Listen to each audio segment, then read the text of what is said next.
आणि आपण हे 34 छातीचं माप आहे आणि कमर फिटिंग किती आहे? किती कमर फिटिंग?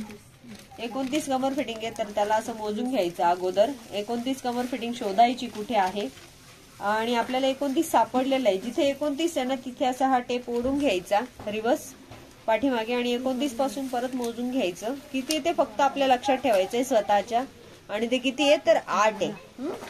आणि मग 8ला आपण इथे उलट करूया आणि 8चा चौथा भाग शोधूया.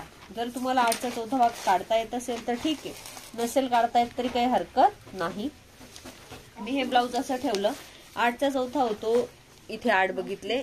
या 8ला आपण निम्मे केले म्हणजे 4 झाले. 4ला आणखी निम्मे केले म्हणजे मग आपले 2 झाले. आणि 2 जे आहे ते इथे ठेवणार आहे. समजलं तुला? आणि हे अर्धा इंच माप सोडून छातीचा चौथा टाकायचा आहे. किती छाती? 34 ना.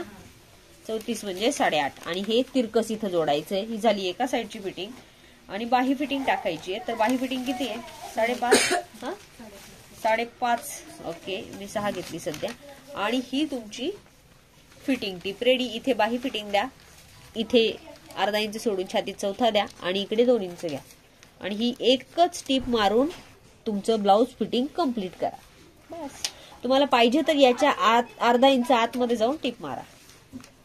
ब्लाऊजाची विरुद्ध दिशा, छातीचा चौथा भाग किती आहे? 34. 34चा चौथा इथे आलाय. आणि जसं की मी माप मोजलं होतं त्याच्यामध्ये उरलेल्या मापात हा 2 इंच उरलेला आहे.